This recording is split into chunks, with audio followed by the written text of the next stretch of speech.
the hard work that on our mother's side. Yeah, because you see the sacrifice that they went through just so that their children can have a decent life, and then what our parents, our mothers went through just to have for us, for their children to have a better life. I think that's why they have that close relationship as they do. You know, they don't call each other sister-in-law. They're like sisters, you know. But I think that with my mother, she's always said to me, you know what I went through when I was younger. I don't want that same hardship for you. I want you to be able to stand on your own and and I don't want you to have to depend on anybody, you know, just because even though she's 67 years old, she still has this in the back of her mind that money is always an issue, you know.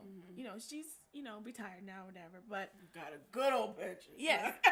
So, but she still wants us to be able to be financially stable and independent, not have to depend on anyone, not have to worry about things, you know, because that's what she remembers. Right. And it's still like something that, you know, if you talk about your past, it's still something that haunts her past, even though she is in a better, you know, situation now. Yeah. In life, you know, or her kids are grown up and working and independent and married. One's married. And, you know, so. No, I totally get it. Because, like, when my mom, when she left the DR, like, she always talked about her life in the DR, like, how she had, like, one pair of shoes. Like, didn't have much growing up, and the things that she had to share, like, beds, and, you know, didn't always have, like, the luxuries of having like a decent bathroom or anything like that, or going outside to have to go or outside, walking miles to go to school and things like that, and sometimes without shoes, you know. And the fact that she loves, and my mom and both our parents, our mothers love to shop. Oh yeah. Love to shop, and especially during Christmas together. And I don't get too much on my mom. I joke with her, you know. She might think it's not. I'm not joking with her, but I do understand her obsession with shopping because of when you don't have, and then you're able to you're able to afford the things that you want. It's kind of like, wow, I've come a long way, you know. And I don't know if I can attribute this, but I don't know if I agree with her, you know, the hoarding, because both my parents hoarder. But you know, I have a level of understanding. You know, when you understand, this is why it's so important to get to know who and where you come from, like who you come from. Yes. And where you come from. Yes. Too many people grow up in this world because their ancestors, their family members never passed down any type of information. Like, I know where my mom comes from. People don't really understand when I say Guayubin in the DR, but if you say Montecristi, you know, the Guayubin is in Montecristi, and you understand. I've been there, you know. I've visited my family. I've yet to spend the night in Guayubin because I don't know if I can do that yet. Okay.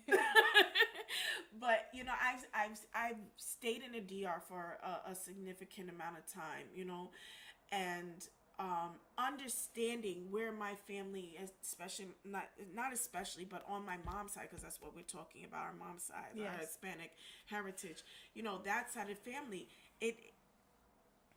I don't know enough, but I want to know more, but I know enough to respect them. Yes, and to respect it. It's like I've never been to Panama, but in my dreams I've been there, you know, and I just remember hearing stories about what the hardship was like. Like, and then family members who have gone back to Cologne, or when my mother did go back to Cologne the last time, it just seemed like there was so much sadness, you know, because she's like, my town is not what it used to be. You know, all the place where I grew up is abandoned, you know.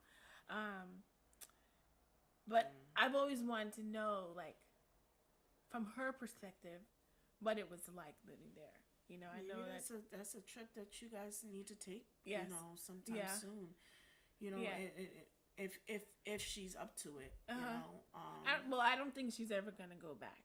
She said she's never gonna go back to Cologne, But, maybe but she would Panama. go back to Panama City because now she has cousins Yeah. who still live in Panama City. It's hard. Uh-huh. It's hard to see where you grew up and how things have changed, especially if it's like been demolished or Yeah. Mm-hmm. there's nothing left there. Mm-hmm. It's hard. You can just imagine people who are now like being devastated by natural disasters. Yeah. I don't know how natural is, but these hurricanes and everything else, to go back to you, some people can't even go back to their homeland. Yeah. And when you can't even sometimes get back to your homeland, that's where sometimes information, ancestral roots get lost. If we think, we don't even want to go deep because we can go deep. We think about, us as Black people, how much history, how much knowledge we have lost, during the slave Atlantic trade, during slavery. All that stuff was beaten out of us. All that stuff was, told that we can't even remember. And all I'm doing right now, one of the main things that I'm trying to do right now is get connected with my ancestral roots. Yeah, because you can't, when it's like being told you have a memory, but now you can't remember what that memory is all about. And that's what the song Mi Viejo San Juan is about. It's about leaving your homeland, and then like you can't go back. So Mi Viejo San Juan means my old San Juan. Right. And just the memories of a place called home. Almost like the old Cologne. Yeah. Yeah, so that's like the old Cologne, and remembering what it's about, but wanting to go back, but you go back in your memory, Right. So. If we can, this is why I encourage. I'm always trying to encourage youth, because youth is, my passion. But, to be inquisitive, ask, try to ask your parents, your grandparents, people who are alive in your family, honor them, because it's, you don't know when it's going to be somebody's last day, right? Exactly. And, we really don't know. But we need to gather as much information as we can now, because when it's all said and done, it's going with that person. I know. They ain't coming back just to tell you this is what happened in my childhood, or this is what my grandfather told me. Or like even with health issues too, like what happened with your grandfather, great grandfather down the line too, Right. so that Also, that comes into play with my grandmother now. She's in her 90s, and so I've always She was the youngest. She is the youngest of, I want to say, like First 18 siblings? kids. Yeah. Back in the day, they used to have like a tribe. We don't do that no more. No, we don't. But she's the only one left Right. of her siblings. Right. So, but she was never very open about growing up, because maybe it was because her siblings were always older than her. But I remember meeting two of her sisters. But she never would talk about herself growing up. It was like, it's like trauma. pulling teeth to get to like know what her history was like. I also understand that there's a lot of trauma with people. Yeah. We know that even on our grandmother's side, on our dad's side, there was a lot of trauma with our grandmother, and she didn't always want to talk about her childhood growing up in Mississippi. We know what it was, but we dare not really ask. I don't think I've ever asked Grandma about her situations and everything like that. But I do know, and I do respect people in terms of there are some things that they can't. It brings up too much harsh memories, But also with the elders, like when we were younger, like the elders to us, right? They just didn't really. They weren't very, like, I think our generation is more open to like talking about things that we've gone through. Not everybody, but some. We are. Hence, what we're doing today, right? But so the elders never really like said, this was what my life was like. You were always like try to make up a story in your mind, like, I wonder what their life was like, but Right. you know, they never would share it. So They kind of shared it through like Stories. through stories, Stories There's and songs. Let me go through story time. What story we gonna hear today? You know, stories and songs, and reminiscing about something that happened in the past. right? Yeah, I could. Oh my goodness! I remember one time that my dad, he would sit there and talk about. I think he was like, he said he bodyguard with a friend for. I want to say David Ruffin one night or whatever. Always like, you know, something always has to lead to music. Music, yes. Everything had it, like, and I know for sure everything in my life, like a lot of not probably everything, but a lot of things have always led to some type of music. I remember telling my dad one time, I said I base my memories off of songs. Yes, me too. Because it helps me remember. I have a piss poor memory when I want to, not, but I really do. But I remember events based upon a song. Yeah. And that's why when he's like, yeah, you know, the Temptations and everything else, you know,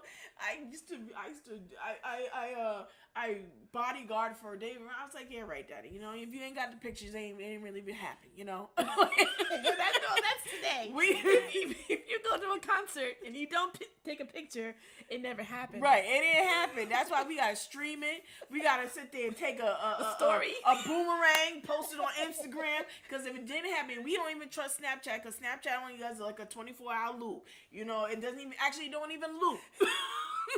So if you it's gone. Then it's gone. So it never happened. If you didn't post it on Facebook, you didn't put it on Instagram, it did not happen. People, it did not happen if you did not post on social media.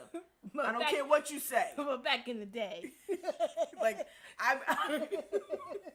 you just tell the story and then it happened. Right. You know, you just have to believe that it happened. Like, really? Even like, yeah, like really? You met Nancy Wilson? Really? No, you did. No, you didn't. It happened. Where's the evidence? Right. If the gram didn't say it didn't happen. So let's get into this last one because this is like a really long podcast. And then we could always talk so much about family, but yeah. This next song that we're gonna play is is the reason why I decided to do this podcast about family today. You know, we've talked about our grandmothers on our mother's side a lot, and that's, you know, we have grandfathers, we do. Yeah, we do. You know, without we do, but you know. Like without the stone and the pillar. I just learned that from the Game of Thrones.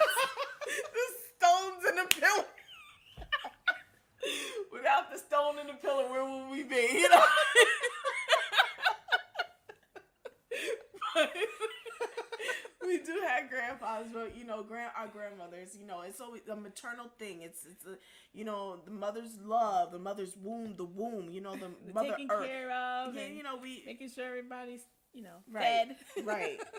It's our grandmothers are an instrumental part of our families, as well as our grandfathers. But one of the songs that inspired me to do this particular podcast today was a song that my grandmother taught her grandchildren. I do understand that not all of her grandchildren learned this song because some of them were born after she passed, as well as some of them were not living in our town at the time when we were taught. So there are a few of us first cousins that don't know the song, but a lot of us do. And the song is like, it's a really old song. You know, my grandmother was really into the whole evangelical movement. You know, Oral Roberts was her man. Who was there was another person, right? I don't know. I'm sure there were more than she one. was like, you know, hardcore, loved, you know. From Mississippi, so from no, he wasn't even. I think Will Roberts was like, Grandma was based in Oklahoma. I don't know, but Grandma was from Mississippi. Grandma was from Mississippi. Meridian? Girl, don't even have me lying. Okay, somewhere in Mississippi. But our grandmother taught us this song by Jimmy Swaggart. It's called "You Don't Need to Understand," and for so long, I only know the first verse and like the little chorus. I can't even. You don't ask me to sing the whole full song, but whenever I think, whenever I start to sing the song, because it does come into my mind often. Yes. I think about my grandmother. I think about her strength. I think about the wonderful woman that she was.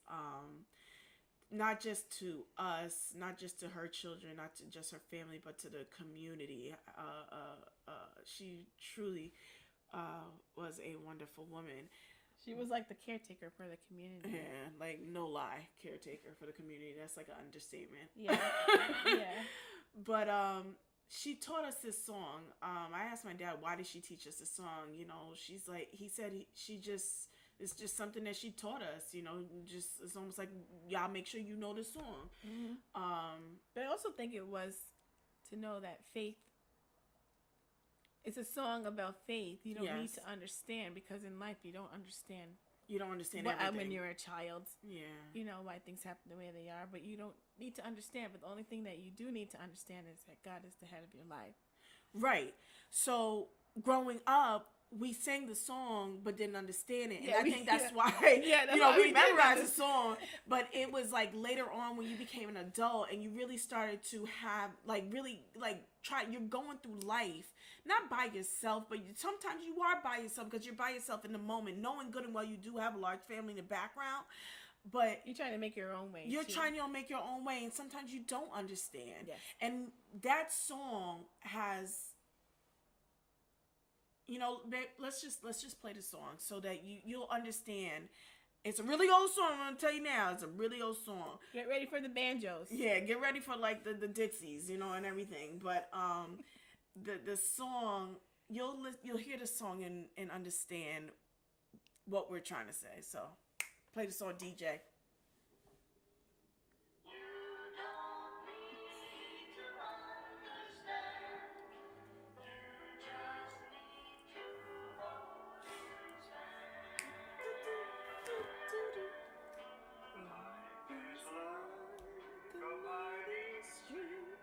So tossed and driven, billows rise within the heart of every man. Yes, it does. Yes, it does. The heart with question. You don't need to understand, just hold his hand. I don't need to understand, I just need to hold his hand.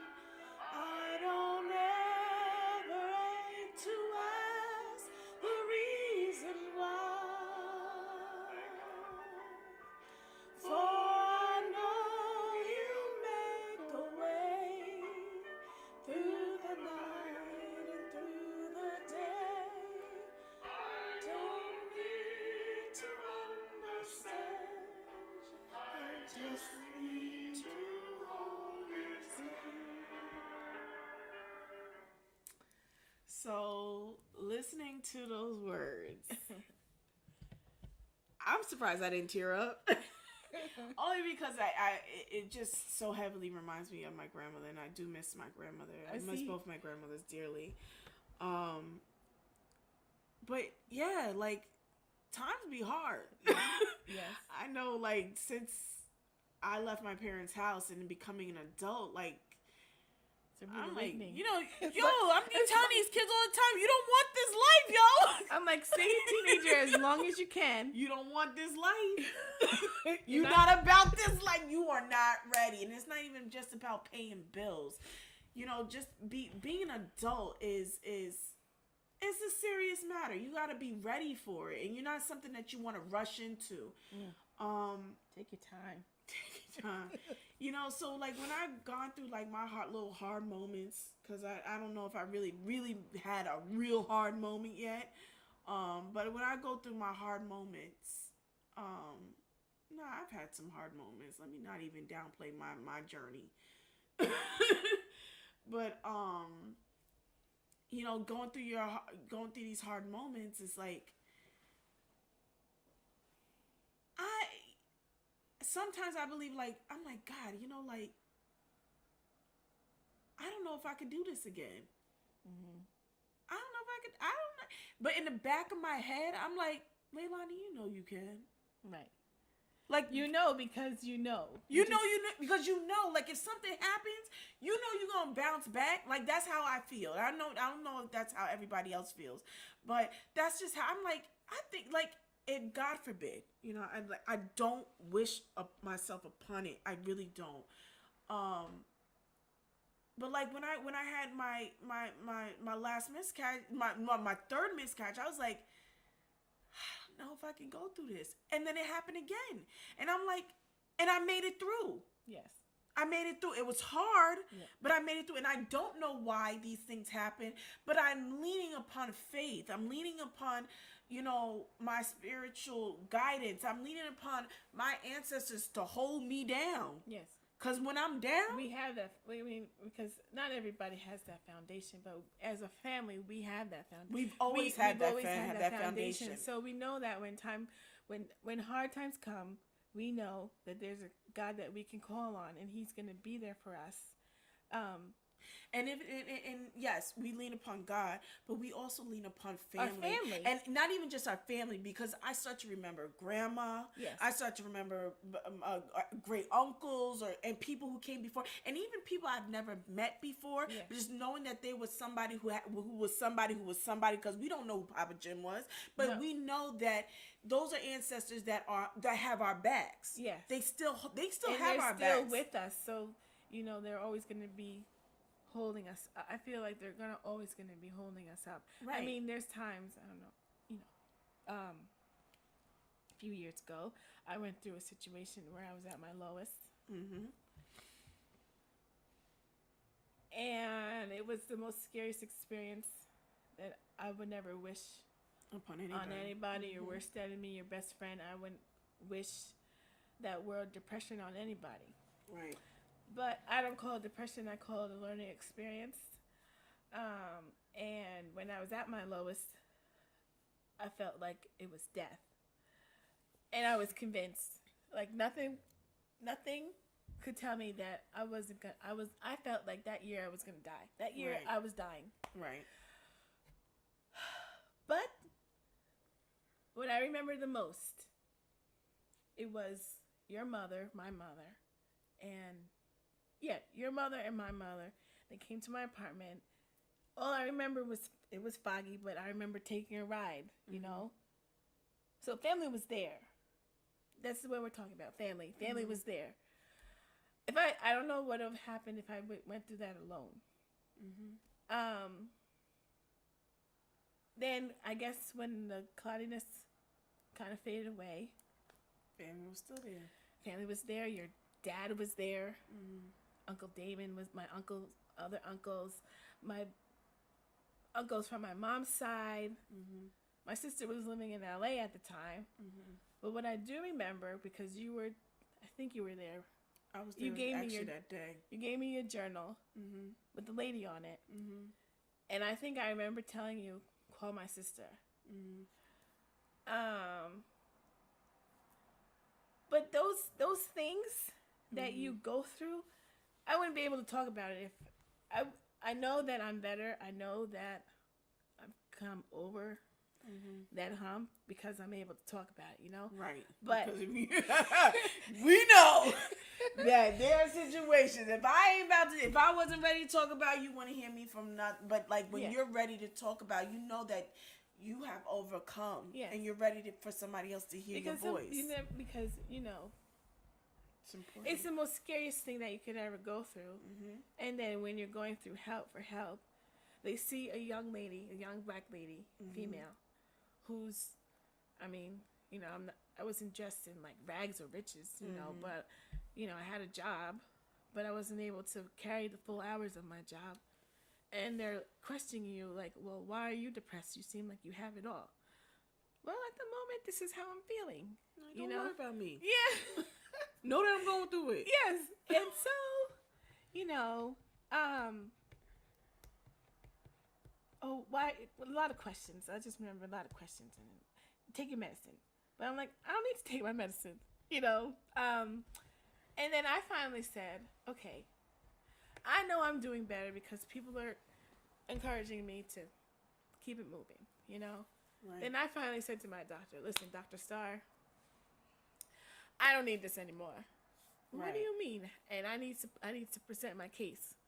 Because their goal is to keep you on what you want to take, what they want to give you. Right. So I said, all right, this is what I'm doing, and this is how I know I'm doing better. So I gradually got off. It's been, I don't know how many years now, but thank God I'm on the other side of all that stuff. And, you know, the anxiety is still there, of course, but there's more rainbows than clouds, you know? Right. So, you know, but the most important thing that I take away from that experience is that family was there. And, you know, so family was there. Yeah, that's it, you know. Family was there. At the end of the day, family was there, and that's why the song that we just played has kept us through some tough times. And I know I could speak for like my siblings, and because I know that we often recite the song, like, remember the song, remember the song, you know, like we may mumble the words a little bit, forget the second verse, forget maybe a sentence or two, whatever, but you know, we may forget, but just a little bit, but our memory will jog us back, you know. Our memory will always jog us back, and that's why family is so important. You know, we didn't dig deep into our family lineage or anything, because our family lineage is another session, but family as a whole, you know, like we said before. When I think of that song that Grandma taught us, I see all of us sitting in the kitchen, or, you know, around the table in the kitchen or in the family room, and or like a birthday party. Remember, we have all the birthday parties at Grandma's house, right? And then after we eat the cake and eat the spaghetti and meatballs, Grandpa's slurping up the, you know, Lord have mercy. You know, all the uncles all over the place, and you know, just talking over each other. You know, I see Grandma sitting in her rocking chair. You know, like just arms folded, arms folded, rocking legs in the chair. crossed. All right, you stinkers, let's go, let's sing. You know, she didn't say let's sing. Somebody, you know, don't. You know, she wouldn't say, okay, everybody, let's sing now. In a quiet way, she just starts singing, and then we would start singing behind her. Yeah, you know, so. I mean, I see her in her little gown, you know, her different gowns, and just smiling because we were all around her, you know. Right. So we're going to end this podcast, and one thing that how we're going to end this podcast, because we're talking about family, and the wonderful family that we have, the good, the bad, and the ugly. One of the things that my dad loves to do, he loves to evoke people's names, and I used to be like, Daddy, why the heck are you always evoking people's names? But what I'm learning when I'm learning about our ancestral roots, you know, going back to Africa and everything, because you know, we all come from Africa, someplace, somewhere, somehow, is that, you know, is to call out people's names in terms of honoring. You know, I honor this person, you know, I honor you. So if you want to call out their names, the people, you know, living, not living, you know, you just say, you know, like I'll say, you know, we'll say, Juanita Germany, Yiser. Yes. We honor you. We honor you, yes. Lozelle Una Clark, we honor you. Benegna Mercedes Monción Arias, because you know they got long names. Long name. We honor you. Helen Owens, we honor you. Guillermo Arias, we honor you. Nugent Bunstaff Josephs, that was my grandfather. We honor you. Paul Yiser Sr., we gotta honor you.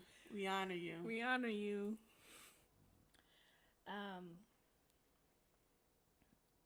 Ellen Smith, we honor you.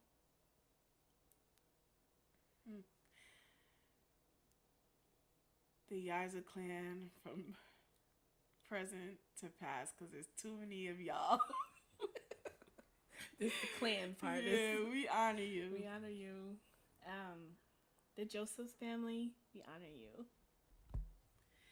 The Reed family, we honor you. The Lochner family, we honor you.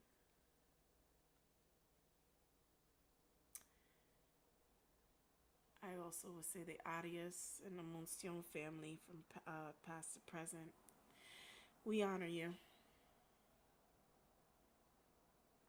So, Ashe, Ashe, Ashe. Ashe. So we gonna end this on a good note. Booze. Yes. Thank you to my cousin Ebony for joining me on this podcast. Thanks this for having me. Family. Whoop, whoop. We're gonna get into we're gonna end this with a song. Babe, cue that up. DJ 1212.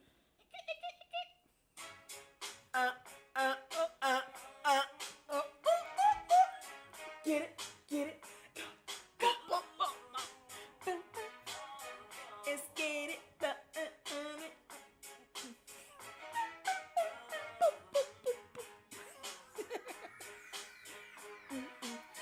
Let's get it. Pop on it. See, this is another song that you don't even know the lyrics to, but you be like, yeah. Get it, Mary. Get it, Mary. You gotta do the Mary dance. Right? No, I can't even do the Mary dance. Because you know what? Mary, we look like she about to break her ankle. But you know, I ain't about to break my ankle.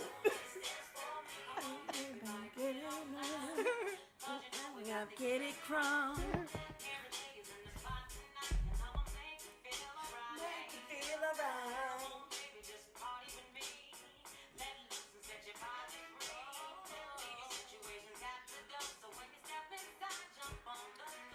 That's all, folks.